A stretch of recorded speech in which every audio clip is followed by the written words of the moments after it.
Malakas ba? Pasalamat tayo sa Panginoon. Nandito tayo muli. Every year, tradition na po ito. No? Na tayo ay nagtitipon. Every Chinese New Year, holiday po natin. Ginagawa po natin makabuluhan ang time na meron tayo na nakakapagpahinga. You know, we could choose to be somewhere else. We could choose to be outside. We could choose to be out of town or maybe out of the country. Pwede tayong maggala kung saan-saan. Pero isang napakalaking blessing, no? Na nandito tayo ngayon. Yung iba naman, hindi pinayagan siguro ng mga amo nila. Okay lang po kasi kaya tayo 3 araw kasi may bawi sa check attendance. Ano? So may hanggang Webes pa tayo, ano? So ipapasalamat tayo sa Panginoon, kami, ni Pastor Caris, also Pastor Abing. We're thankful na nandito kami ulit ngayon. This is my second time na mag-preach dito sa Bible Conference. At excited ako na bumalik actually nung sinabi ni Tita Lorna na mag-speak ulit kami dito. It's an exciting thing for us to be back. Okay? So we only have so much time. I can talk so much about what the Lord is doing. But we're here to encourage everyone ng mga mensahe mula po sa salita ng Panginoon. So our theme is loving God with what I am. And nung pinag-uusapan po namin nila Tita Lorna, nila Pastor Abe, Pastor Caris, yung tema po, no? The Lord has led us to really come to a conclusion that the Lord is going to speak to us separately, no, in terms of how we're going to deliver God's message. But I'm thankful because I'm going to start off, no, kumbaga bubuhay na mano ako, no, by the grace of God to set the tone, basically for what we're going to expect for the next 3 days. But I will have my own series. Pastor Caris will have his own series of preachings. Pastor Abraham will also have his series of preachings. But I think the main thought na atin pong pagtutuunan ng pansin for the next 3 days is definitely found in the main text that was indicated here, which is in Matthew chapter 22. So, buksan po natin mga Bibles sa Matthew chapter 22, verses 36 to 40. Okay, Matthew 22, 36 to 40. Namin po sa atin, alam na ito.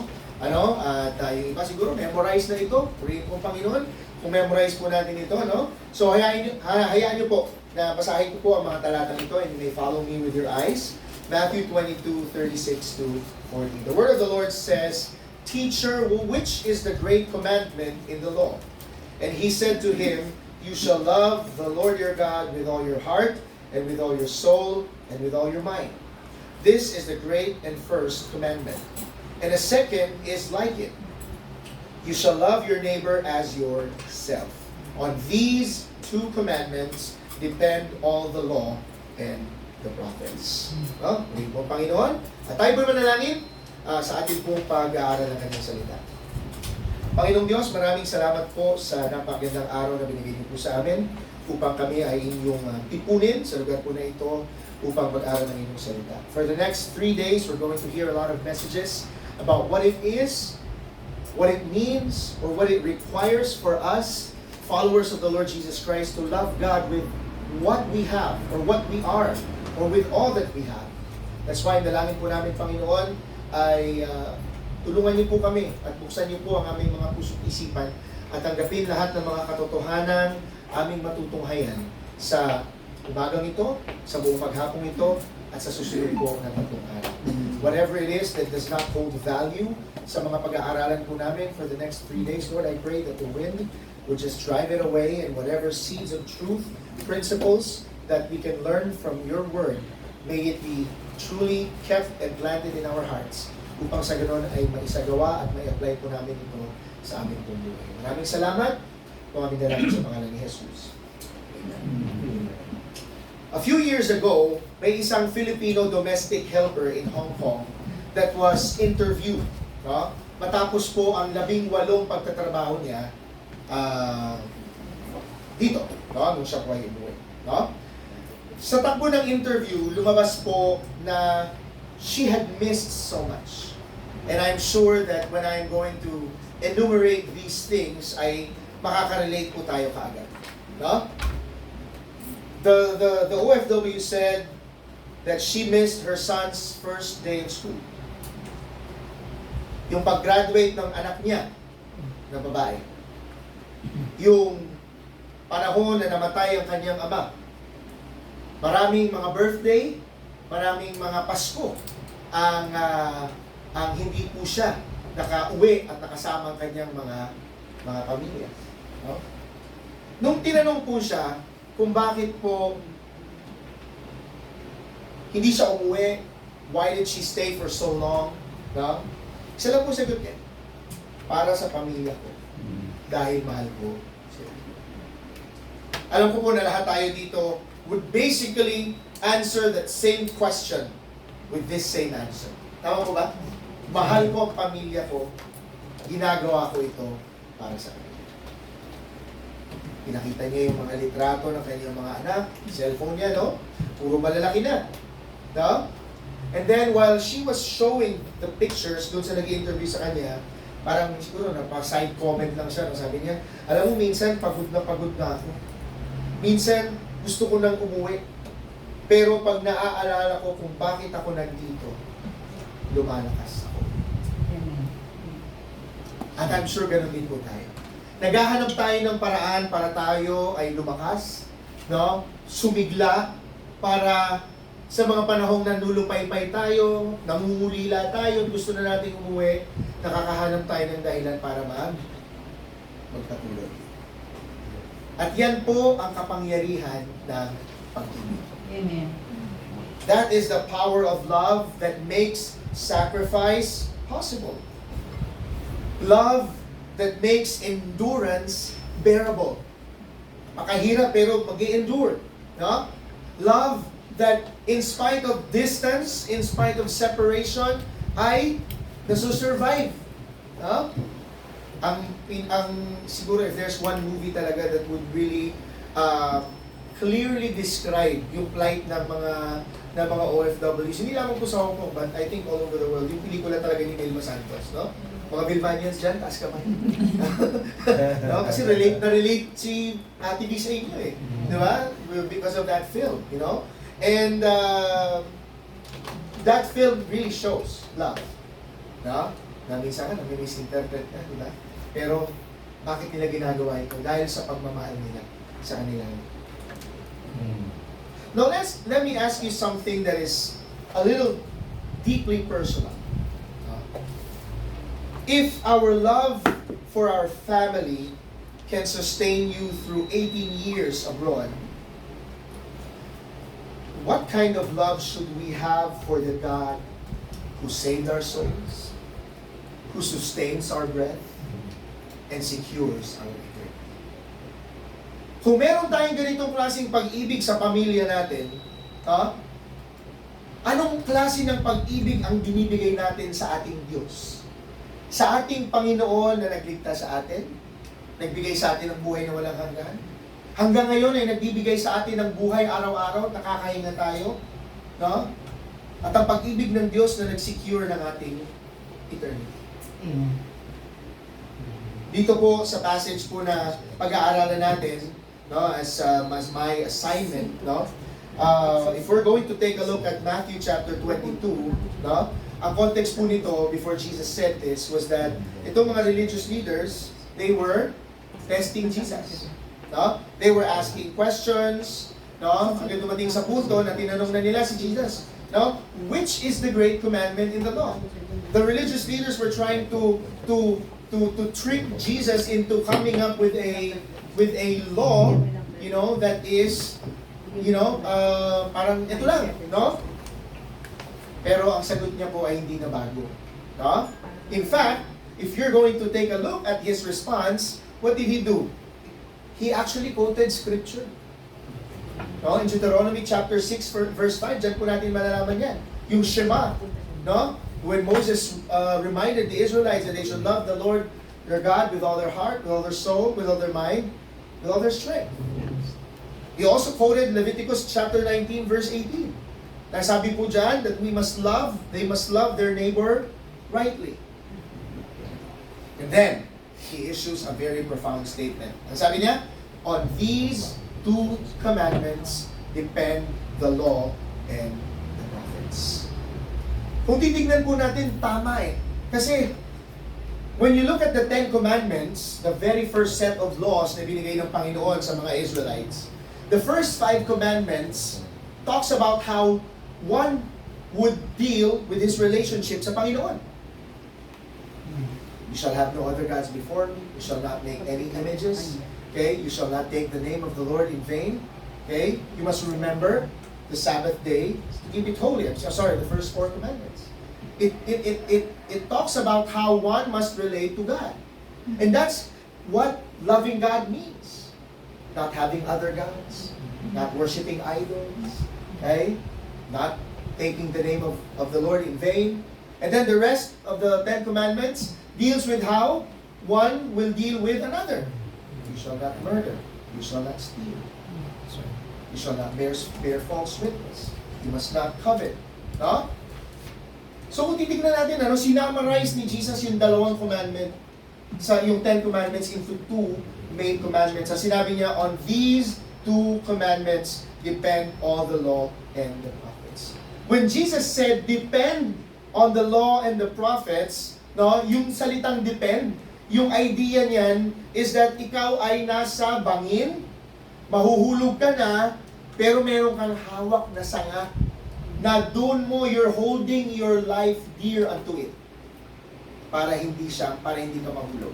That's the idea of depending na sinabi ni Jesus dito. On these 2 commandments depend all the law and the prophets. So si Jesus po dito, He is saying that all the law commands and all that the prophets teach, it depends and hangs on loving God with all your heart, with all your soul, with all your mind, and with all your strength, and loving your neighbor as yourself. Sinabi po ni Jesus, love the Lord your God with all your heart, with all your soul, with all your mind. Hindi sinabi ni Jesus to serve with all of your skills. Hindi sinabi ni Jesus na ibigay mo lahat ng iyong sahod. Hindi sinabi ni Jesus na magpakalumpo ka sa pagtatrabaho. Ang sabi ni Jesus, mahalin mo ako. Love the Lord your God. And this is what the Apostle Paul is emphasizing in 1 Corinthians chapter 13. No? Ang sabi ni Apostol Pablo, 1 Corinthians chapter 13, kakatapos lang ng Hearts Day, di ba? So, madalas nating binabasa to. Love is patient, love is kind, doesn't envy, di ba? Napaka-sarap pakinggan sa tenga. Sounds poetic, doesn't it? Sa mga kasal, binabasa to. But 1 Corinthians chapter 13 is actually an admonition by the Apostle Paul to the Corinthian church. Why? Because they were boasting about their gifts, their skills, na nagpapagalingan sila. And so Paul was telling them, if I have the gift, the tongues of, if I have all of these skills but I have not love, I am a gong or a cymbal. If I give all my possessions to the poor but I don't have love, I have nothing. Even though we have the skills, the gifts, the means to help and be good, pag ito ay hindi natin ginawa na may pagmamahal, lahat po lang ito ay mga kapatid sa Panginoon, to be a Christian is not first about activity. It is about affection. It is our affection that produces activity. It is not about performance, but it is about yung ating devotion. It is our devotion then that drives us to perform. So, because love is represented by the heart, okay? Sa atin pong series of messages that you will be hearing through me, from the Word of God, we're going to remember the word heart. Letter H, honor God with my affection. E, entrust to God our entire souls. A, align my awareness with truth. R, reflect His love in my relationships. And letter T, testify Him as His ambassador wherever I am. Si Jesus po, hindi po niya tayo tinatanong kung tayo ay busy, kung tayo po ay religious, if we are generous, He's simply asking, do you love me with all that you are?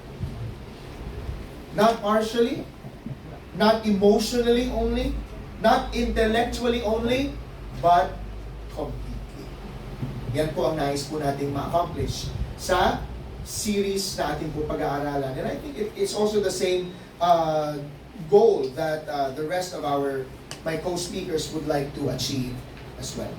So sa umaga pong ito, I'd like to share to you that my series of messages will be focused on loving God with all of our heart, with all of our soul, with all of our mind, and loving our neighbor as ourselves.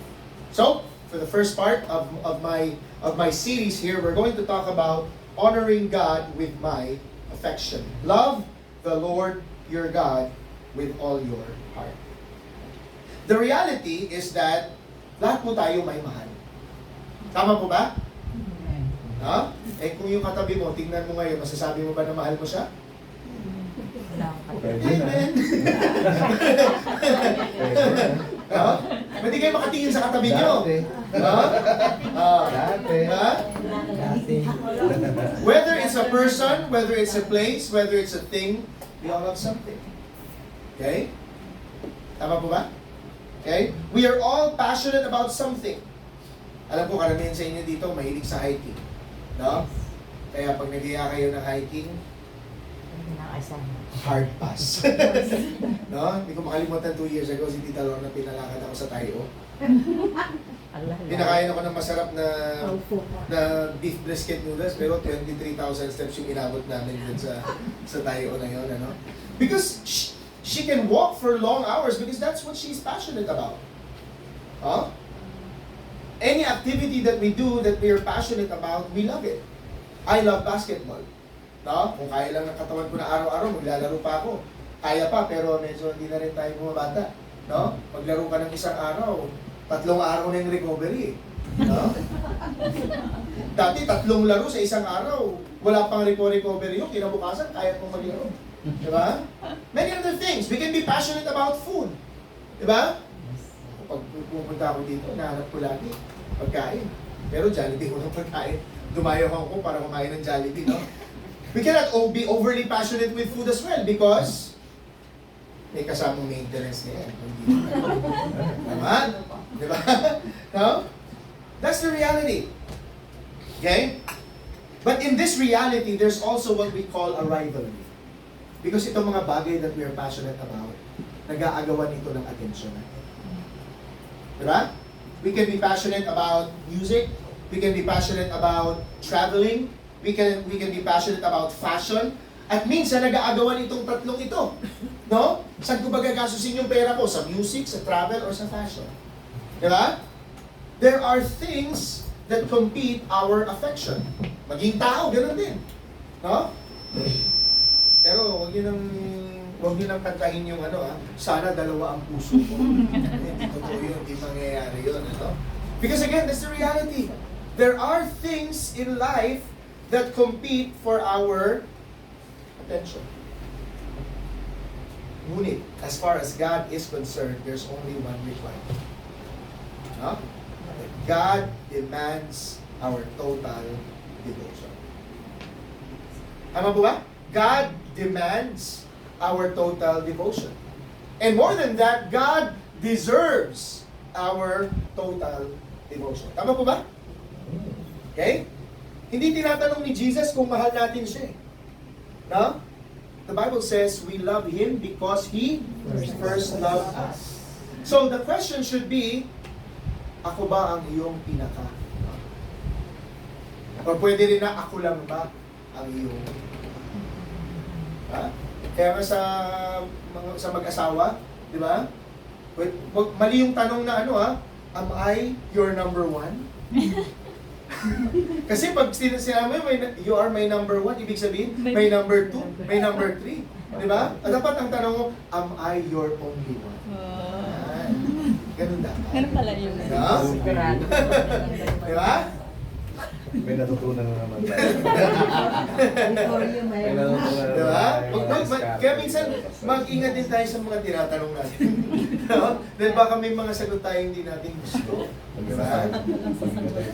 Well, kidding aside, you know, loving God with all of my heart, with all of our heart, means giving Him our supreme affection and undivided devotion. Supreme affection and undivided attention. Superlative and possessive. Kumbaga. Okay? That's the kind of love that God wants from us. As far as loving God with all our heart is concerned. So the question this morning is, how could we give to God our supreme affection and undivided devotion? Paano po natin yun magagawa?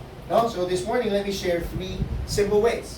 Okay? Hindi dahil baptist po tayo, pero yan talaga, no? 3 ways on how we can give to God our supreme affection and undivided devotion. Number 1, for us to do that, we need to understand the center of the heart. Okay? And that has to do with what the heart needs biblically. Ano po bang sinasabi ng Biblia patungkol sa puso? No? Now, the Bible is very clear that whenever it refers to the heart, okay, hindi po dyan pinag-uusapan yung puso na physical, no? Or it's not merely talking about emotion. Okay? Why? Because the Bible says that the heart is the seat of our desires. Okay? Ito po ang sentro ng ating mga affections. Okay? It is the control tower of our lives. Kung eroplano pa yan, ang puso natin ang control tower. Okay? It is the heart that sets our priorities. Okay? Kaya nga, di ba, pag nagko-compete, parang ang hirap i-give up to, pero mas kailangan ko to. No? Mas kailangan ko bigyan ng panahon to. No? That's the heart that sets our priorities. It determines kung ano yung mga isasakripisyo natin. Okay? It is the heart that drives our endurance, and it is our heart that measures our joy. Sabi po ng Proverbs chapter 4 verse 23, keep your heart with all diligence, for from it flow the springs of life. Yan po na verse, ano? Keep your heart with all diligence, for from it flows for from it flow the springs of life. Huh? So, to love God with all of our heart means this very important truth. Huh? Para po masabi natin that we love God with all our heart means that God should be the supreme object of our affections. Kapag ikaw ay may asawa, your husband or your wife is your only object, your supreme object of your affection. Okay? Wala po dapat na iba. And si Jesus mismo, ang Panginoon mismo, sinabi niya in Exodus 20, I am a jealous God. Okay? Now, medyo high-tech na kasi tayo, no? Pero dati yung compass. Di ba? Yung compass. May GPS. Actually, sa phone pwede pa rin, ma-apply mo pa rin. Kasi, kahit anong ikot mo, pagka in-open mo yung Google Maps mo, ang compass, saan lang yan pupunta? Sa north lang yan. North lang. So, kahit anong ikot mo, kung ito yung north, nandyan lang yan. No? Tama, no? Sa compass, ganun din. Pagka gumamit ka ng compass. No? Mas naiintindihan siguro yung compass, no? GPS naman tayo ngayon, di ba? No? But yung compass, north. So kahit anong ikot mo din, gano'n din. Doon lang siya, yung pointer niya, doon lang sa north. No matter what direction you point the compass to, it will always point to the north. Mga kapatid sa Panginoon, gano'n din ang gusto ng Panginoon as far as our hearts are concerned. But to love God with all of our heart is that we have a heart that loves God and that it will always be reoriented towards Him. Siya po ang laging north natin. Ang Diyos po palagi ang north natin. Okay? When we say that we must love God with all our hearts, it must be supreme and undivided. Tayo pong mga OFWs, no? Dito ako ngayon, so in a way, medyo OFW din ako. Ano? Dito ako ngayon eh. Pero as far as OFWs are concerned, may dalawang bagay na nag-divide sa iyo ngayon. Ha? May dalawang bagay na nagdi-divide sa'yo. Or may dalawang lugar na nagdi-divide sa'yo ngayon. Ang ating homeland na Pilipinas or ang ating host country ngayon na may pinaglalabanan niya na pag-i-end na yung contract ko. Sana ma-renew yung contract ko. Or pwede rin na, hindi, okay lang kung hindi na ma-renew para makauwi na ako. Diba? May mga ganun na naglalaro sa isip natin. Diba? Tama no? Tama no? Yeah. Nakarelate naman siguro. No, tama no? May urge na umuwi. Pero may urge din na magstay. Yung iba, ayaw nang umuwi. Gusto nga maging PR na dito. Permanent resident. Diba? Tama no? Yes. Oh. Ang tanong kung paano, well, medyo mahirap lang talaga. Diba? So, andyan lagi yung yung struggle between the Philippines and Hong Kong. Ikaw nga naman. Pagkatapos mo ng high school, dumiretso ka na dito. Tapos, 30 years ka dito sa Hong Kong. Mas mukha ka ng taga Hong Kong kesa Pilipino. Di ba?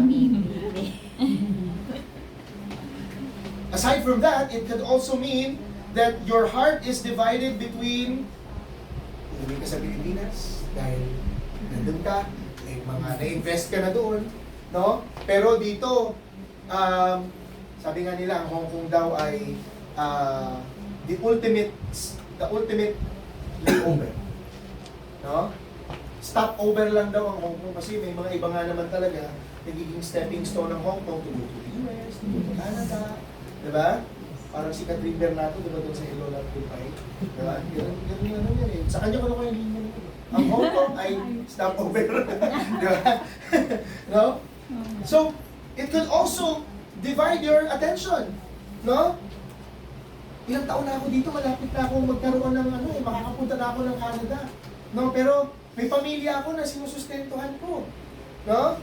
Or gusto ko lang talaga magpahinga. Gusto ko lang umuwi ng Pilipinas. No? I'm sure that these things are on your mind right now. Okay? But above all, sabi ko ng Biblia, that our devotion to God must be utmost.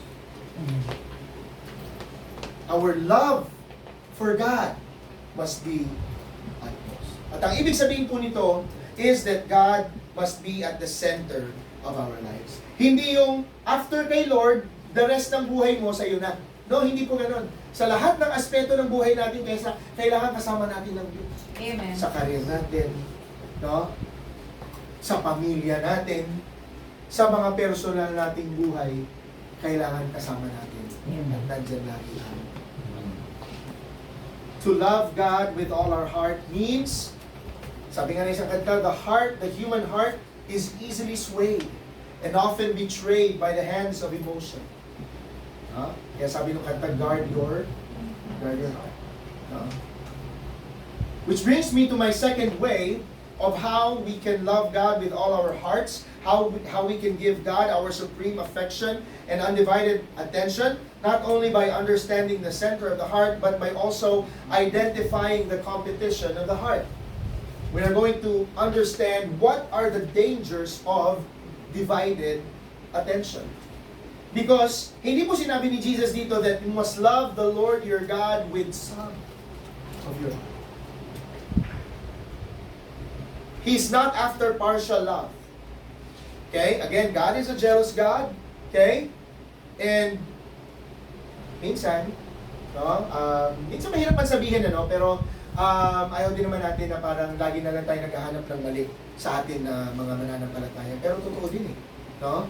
So, kailangan din natin sabihin, minsan mahal lang natin si Lord pag hindi. Minsan mahal lang natin si Lord pag pinayagan tayo ng amo natin na lumabas. Diba? Minsan mahal lang natin si Lord pagka walang krisis sa buhay natin. Diba? Pero pag may problema na, nagdi-default na tayo kaagad sa sarili nating karunungan. No? Minsan, magtatampo pa tayo kay Lord. Lord, ba't di ako pinayagan ng amo ko na lumabas? Diba? And for you, definitely, the realities of living abroad, present subtle things. Maliliit na bagay when I say subtle. Hindi ito halatang halata. Pero ito'y mga bagay na ang Panginoon kinokompetensya. Financial security. Siyempre nga naman, kung linggo, may side hustle ka. Diba? Sa halip na nandito ka sa simbahan, nandun ka sa sentro, nagdedenta ka ng yung mga may dinedistribute ka ng mga pa-birthday, tama, di ba? Mga style yan, di ba? Ah, may birthday! Pero benta pala yan, ano? Mga ganong style, di ba? Ano? Eh yun, pera din yun, di ba? Pero hindi ka na nakapag-church. Hindi ka na nakapunta dito. Hindi ka na nakapag-feed ng salita ng Panginoon. Di ba? Career stability. No? Pinapayagan ka naman ng amo mo. Di ba? Pero, siyempre, parang gusto mong minsan magpakitang gilas. No? Hindi, committed ako sa amo ko.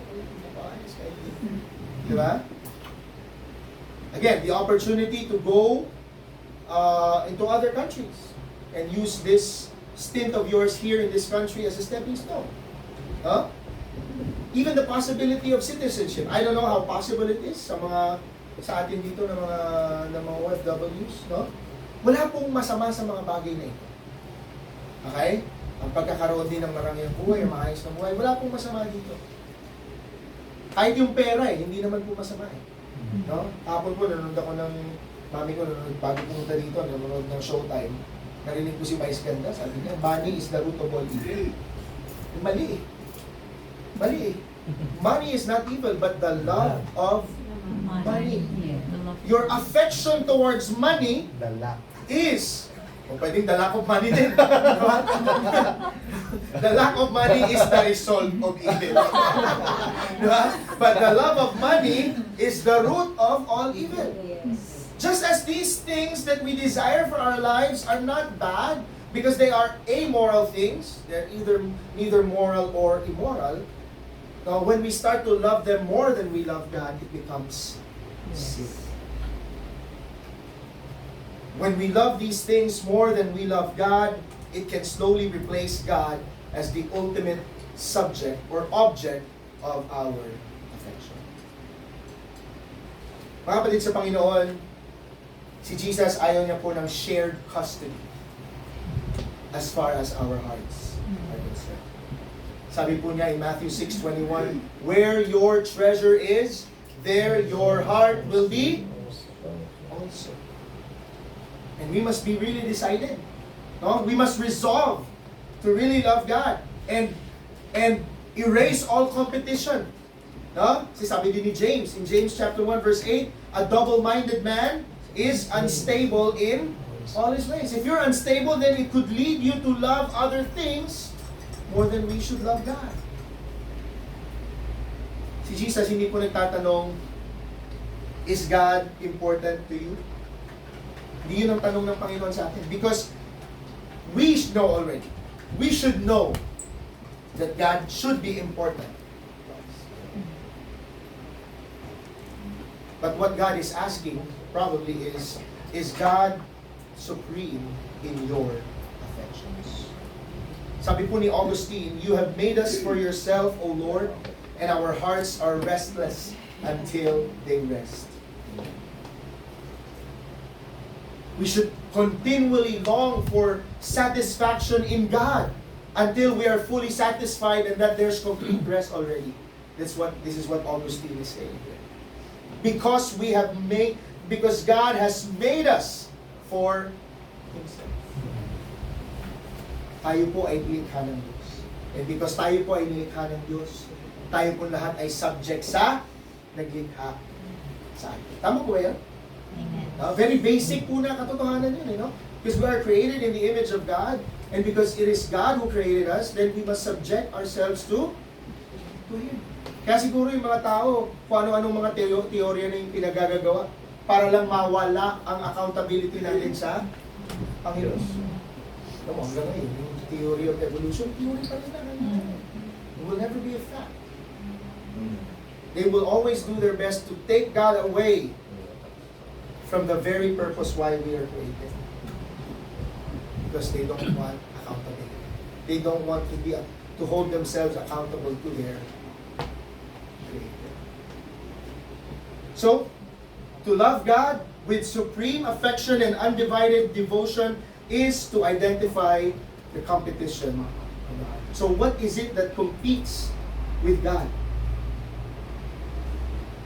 What are those things na kumukuha ng atensyon ninyo, palayo sa Panginoon? And if you identify, then you have to erase them. You have to kill the competition. And finally, to love God to give God our supreme affection and undivided devotion. Okay? Number 1, understand the center of the heart. Number 2, identify the competition of the heart. Finally, making the commitment of the heart. What does loving God look like? What does it look like? Sabi po ng Psalm 37 verse 4, delight yourself in the Lord, and He shall give you the desires of your heart. Karamihan po sa atin, mali ang paggamit nitong verse na to. No? Lord, gusto ko po ng bagong sasakyan.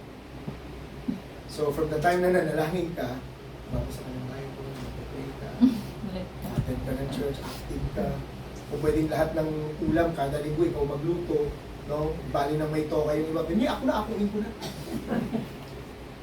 Pero pagka na-disapprove sa loan application, samahan loob. Lord, ginawa ko naman lahat Bakit hindi mo sinagot yung panalangin ko? Diba? You know, God is not a transactional God. Yes. Alright? When the psalmist here said, delight yourself in the Lord, and He shall give you the desires of your heart, ang ibig sabihin po nito, that as you delight in God, yung desires mo ay nababago na from that of your desires to that He desires. Kaya nagiging desire na rin ng heart mo yung desire ng Panginoon para sa iyo.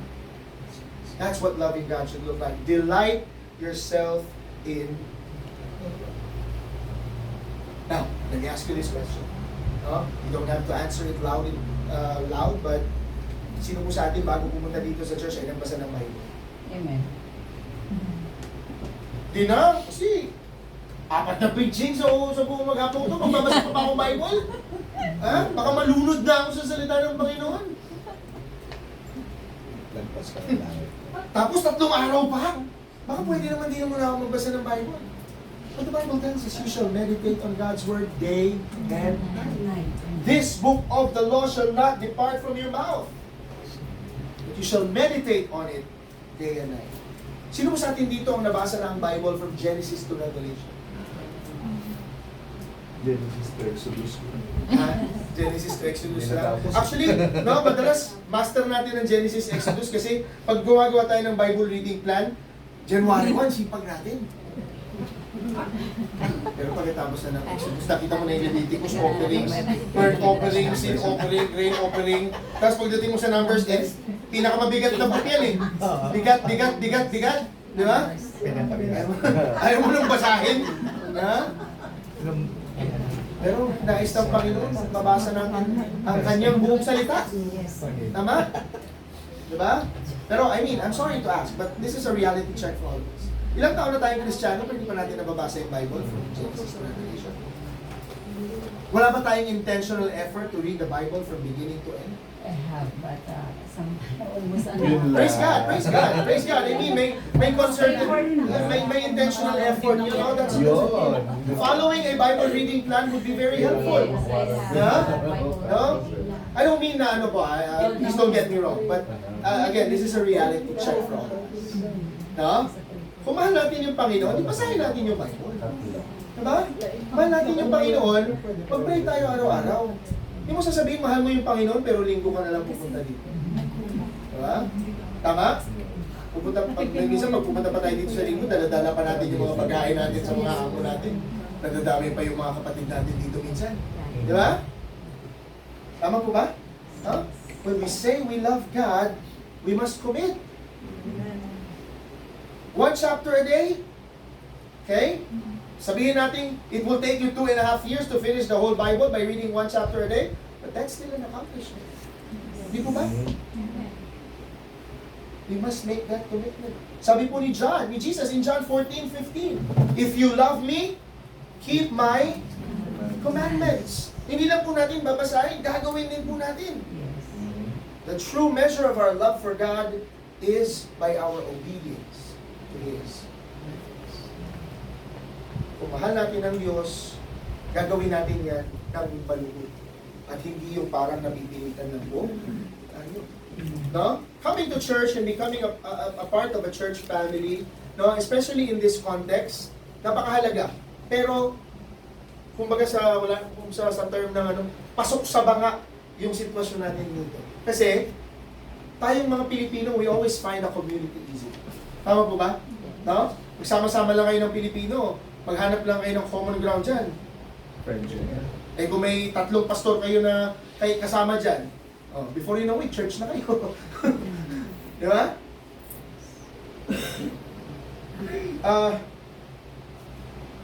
The Bible reminds us that our obedience to Him is proof of our love for Him. Practically, this is what loving God should look like. Whenever we're blessed by God, with material or financial blessings, sino po una natin iisip?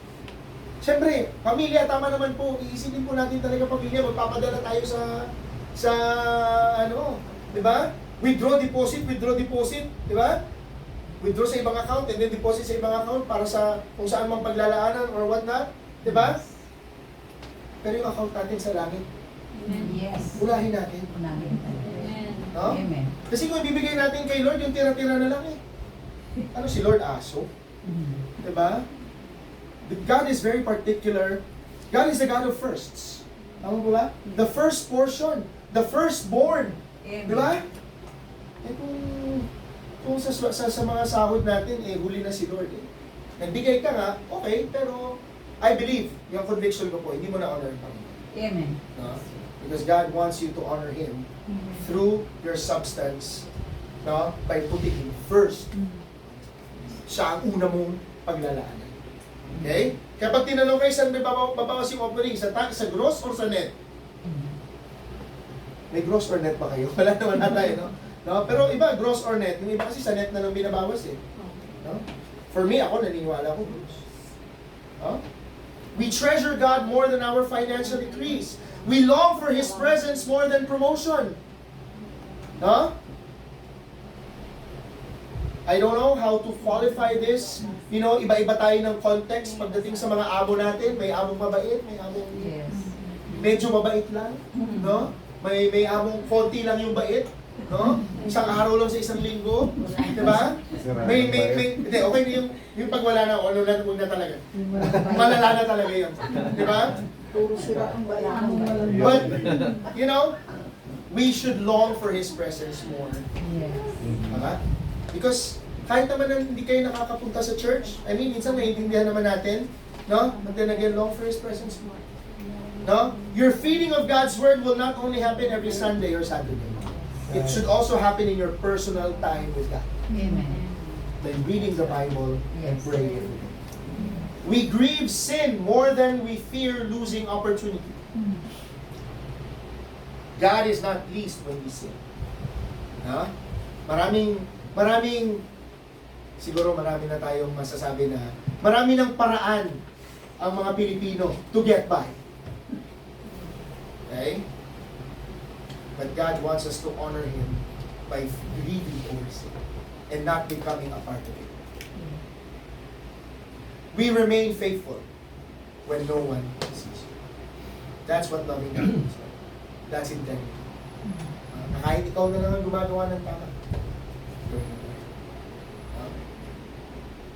Purihin po ang Panginoon for this. And you know, we can only look at 2 Bible characters that have clearly shown this. Si Joseph. He loved God in a foreign land. Diba? Pinatapon siya sa Egypt. Diba? He was exiled into Egypt. Marami pang masasamang nangyari sa kanya. Diba? Inakusahan siyang mananamantala. Okay? Pinakulong siya. Yung mga kaibigan niyang nakulong din doon, tinulungan niya, pero kinalimutan din siya. Only when Pharaoh had that dream that the butler remembered him. Joseph loved God in a foreign land by guarding his heart. In fact, when he met his brothers again, he could have sought revenge. matindi. To the point that he even said, what you intended for evil, God meant it. What a wonderful testimony. That's right. Daniel loved God in exile by keeping his heart clean. And it started from not eating the food, diba? And Daniel chose not to defile himself because he wanted to honor God more than he wanted to honor the royalties of Babylon. He got thrown into the lion's den Yes. by showing to everybody that he was praying to the God of Israel. Binuksan niya pa yung mga kurtina, no? And he pointed towards Jerusalem and prayed. They were both far from home, yet they were close to God. Mga kapatid sa Panginoon, even if you're here in Hong Kong, you can love God with all your heart. That's right. Yes. And God has put you here for a very, very specific reason. Affection determines our direction. So how we choose to love God with all our heart will determine how far we will go as far as our relationship and our impact here in this place is. So to end, some questions to ponder upon. What do you think about this? What do you value most? And who truly rules? Sapagkat kung si Kristo ang hari ng puso natin, hindi tayo mawawala kahit saan niya man tayo. Amen. You shall love the Lord your God all of your. Lord, we thank you for this morning and for allowing us to see how important it is to love God, to love you with all our heart. That you are our supreme affection and you're the only object of our devotion. At tulungan niyo po kami, Panginoon, sapagkat malayo na po kami sa aming pamilya, sa mga mahal sa buhay, at napakarami pa rin po mga bagay na kumukompetensya, Panginoon, sa amin pong pag-ibig sa inyo.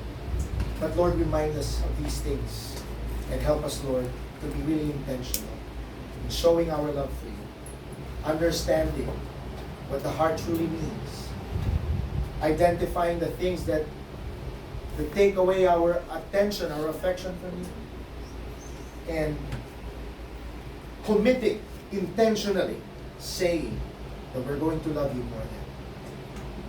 Katulad ng sinabi po ng awit, that I'd rather have Jesus more than anything this world affords to me. Salamat po sa pangungusap niyo po sa amin sa umagang ito. At umaasa kami, Panginoon, na patuloy po kayong mangungusap sa mga susunod po na mensahe pa namin po pakinggan. Maraming salamat po kami nalangin sa pangalan ni Jesus. Amen. Amen.